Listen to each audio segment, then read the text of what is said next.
बुद्धि लब्धि की गणना का सही सूत्र निम्न में से कौन सा है? मानसिक आयु बटे वास्तविक आयु गुणा 100। क्वेश्चन 2, निम्न में से कौन सा बुद्धि का सिद्धांत नहीं है? ऑप्शन ए प्रत्यागमन का सिद्धांत। अगर हम द्वितत्व की बात करें तो ये स्पियरमैन ने दिया है। एक तत्व सिद्धांत की बात करें तो ये हमारा अल्बर्ट पिने ने दिया है। 5 वर्ष के मोहन की मानसिक आयु 8 वर्ष है, उसकी बुद्धि लब्धि कितनी होगी? मानसिक आयु को हम ऊपर रखेंगे तो 8, और जो वास्तविक आयु होगी 5, उसको हम नीचे रखेंगे, मल्टीप्लाई 100 से हम इसको काट देंगे 20 का मल्टीप्लाई हम 8 से करेंगे तो 160। इसमें से कौन सा IQ स्तर मंद बुद्धि बालकों का प्रशिक्षण योग्य IQ स्तर कहलाता है? 36 to 49। 12 वर्ष से 16 वर्ष के बालकों हेतु हिंदी में डॉक्टर S चटोला ने कौन सा परीक्षण प्रतिपादित किया? ऑप्शन डी साधारण मानसिक योग्यता परीक्षण। बुद्धि के द्विकारक सिद्धांत का प्रतिपादन किसने किया? तो स्पियरमैन।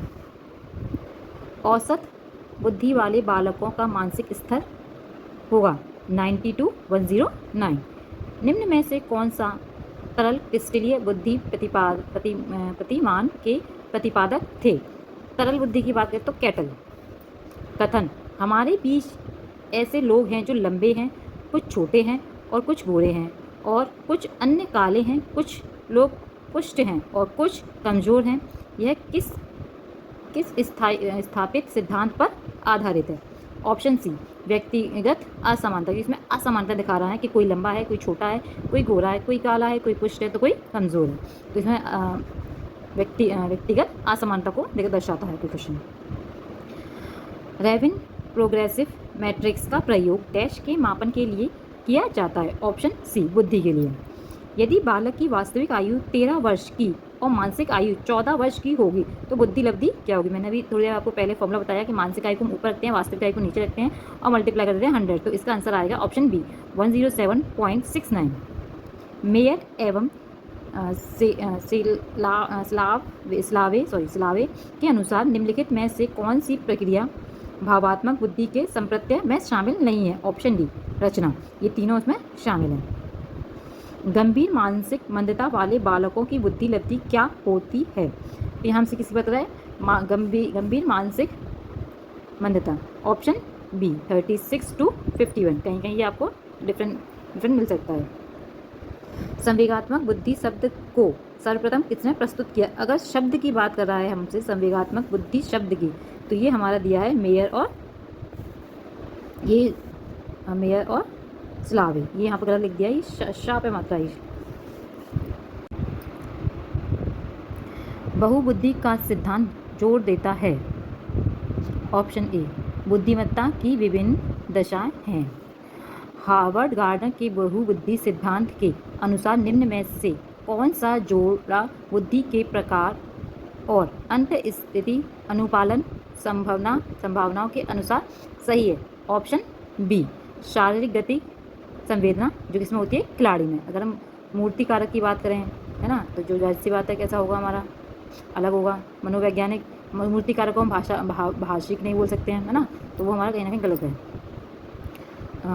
कौन सी निम्नांकित गतिविधियां स्थानिक बुद्धि से संबंधित हैं? ऑप्शन सी परिकल्पना का विकास तथा परीक्षण। मंद बुद्धि बालकों हेतु कौन सी अभिप्रेरणा प्रविधि अधिक उपयोगी होगी? ऑप्शन ए पुरस्कार एवं प्रशंसा। सांवेगिक बुद्धि अनेक कौशलों का एक समुच्चय है जिसके अंतर्गत आता है। अगर हम इसकी बात करें तो हमारे तीनों हैं: परिशुद्ध मूल्यांकन, प्रकटीकरण, संवेगों का नियमन। दृश्य विलंब एवं प्रतिरूप निर्माण का कौशल कहलाता है। ऑप्शन ए दैशिक या फिर स्थानिक बुद्धि। वह लोग जिनका IQ 90 से 109 रेंज के मध्य होना है, उनकी अभी थोड़ी देर पहले बताया वो औसत बुद्धि होती है। बुद्धि का बहुकारक सिद्धांत किसने दिया? बुद्धि का बहुकारक सिद्धांत, इसमें हमारा जो ऑप्शन है इनमें से कोई नहीं है, इसलिए इसने ऑप्शन में लगाया है।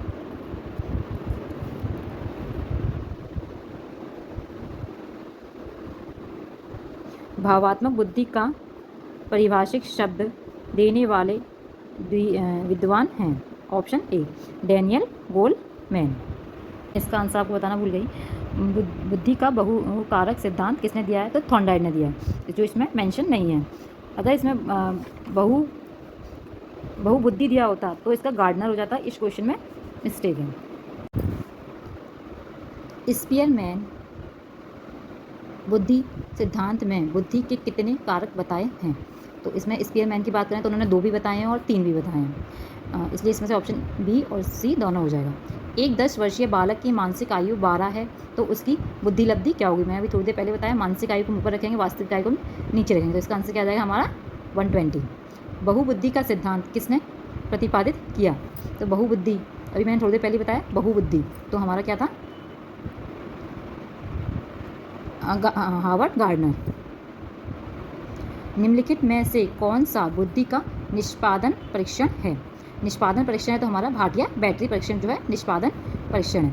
निम्नलिखित में से कौन सा बुद्धि का घटक नहीं है? बुद्धि का घटक नहीं है ये पूछ रहा है, तो हम बुद्धि के घटक की बात करें तो हमारा तार्किक चिंतन, स्मृति, भावनाओं से सीखना, ये तीनों होंगे। इसमें हमारा जो ऑप्शन बी है ये नहीं होगा, व्यावसायिक रुचियाँ।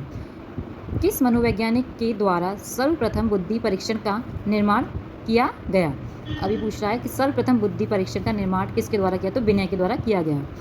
किसने बहुविमात्मक प्रज्ञा का प्रत्ययन दिया? अगर हमसे प्रत्ययन की पूछ रहा है तो इसका आंसर है हमारा गार्डनर। बुद्धि का कौन सा सिद्धांत उद्दीपन प्रतिक्रिया सिद्धांत पर आधारित है? ऑप्शन ए बहुखंड का सिद्धांत। रेवन प्रोग्रेसिव मैट्रिक्स परीक्षण बुद्धि के किस तत्व का मापन करती है? तो ऑप्शन सी क्रियात्मक बुद्धि का। निम्नलिखित में से कौन सा संवेगात्मक बुद्धि का अवयव नहीं है? ऑप्शन डी संवेदी अनुभव। अगर हम बात करें तो हमारा क्या क्या है? भावनाओं से प्रत्यक्षण जो भी है, भावनाओं से समझना, विचारों को सुगम बनाने के लिए भावनाओं का उपयोग। निम्न में से इमोशनल इंटेलिजेंस पुस्तक के लेखक कौन हैं? तो हमारे डैनियल गोलमैन। गोलमैन के अनुसार भावात्मक बुद्धि के कितने भाग होते हैं? तो ऑप्शन 5। निम्न में से कौन सा कथन सत्य नहीं है? तो अगर हम इनमें से देखें तो ऑप्शन हमारे पास आगे भी है। आईक्यू के विपरीत संवेगिक बुद्धि जीवन में सफलता का सर्वोत्तम पूर्व सूचना देती है, तो जायज़ बात है ये हमें सही है, हमारा ये गलत नहीं हो सकता। और हमारा अगर हम इनमें से बात करें तो इसमें हमारा है ऑप्शन डी संवेगों के द्वारा हमेशा शारीरिक परिवर्तन भी साथ में होते हैं।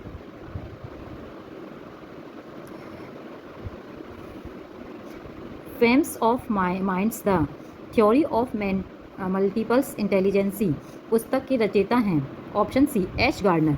निम्न में से कौन से मनोवैज्ञानिक संवेगात्मक बुद्धि की अवधारणा से संबंधित है? ऑप्शन डी उपयुक्त सभी। निम्न में से कौन सा बुद्धि का सिद्धांत प्रक्रिया उन्मुखी सिद्धांत की श्रेणी में नहीं आता? तो ऑप्शन ए स्पीयरमैन का सिद्धांत। निम्न में से कौन सा थर्स्टन के समूह तत्व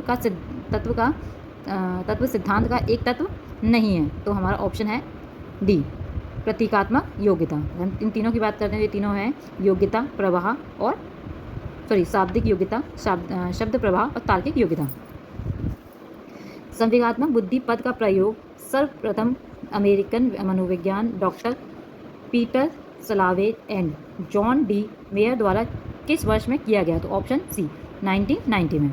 मेयर 2008 द्वारा दी गई संवेगात्मक बुद्धि की संकल्पना में निम्नांकित में से क्या समाहित नहीं है? ऑप्शन सी दूसरों को अभिप्रेरित करना। यह विश्वास की बुद्धि एक सामान्य मानसिक योग्यता है। निम्न में से किस मनोविज्ञान के कार्य का परिणाम है? तो option B Spearman. JP Guilford द्वारा निम्न के द्वारा संबंधित नहीं है। जेपी गिलफोर्ड के द्वारा हम बात करें तो 3 है हमारा सक्रिय विषय वस्तु और उत्पादक प्रणाली नहीं है। हावर्ड गार्डनर के बहुबुद्धि सिद्धांत के अनुसार तार्किक गणितीय बुद्धि वाले एक व्यक्ति की क्या विशेषताएं हो सकती है? तो ऑप्शन डी है पैटर्न की खोज की एवं तर्क की लंबी श्रृंखला को हल करने की क्षमता एवं संवेदनाशीलता। हम 46 क्वेश्चन नंबर 46 रमन एवं अनमोल की बुद्धि लब्धि है जो 120 है। रमन अनमोल से 2 वर्ष छोटा है। यदि अनमोल 2 वर्ष 12 वर्ष का है तो रमन की मानसिक योग्यता है। तो अगर आप इसको सॉल्व करेंगे तो इसका आंसर जो आएगा वो है 12 वर्ष।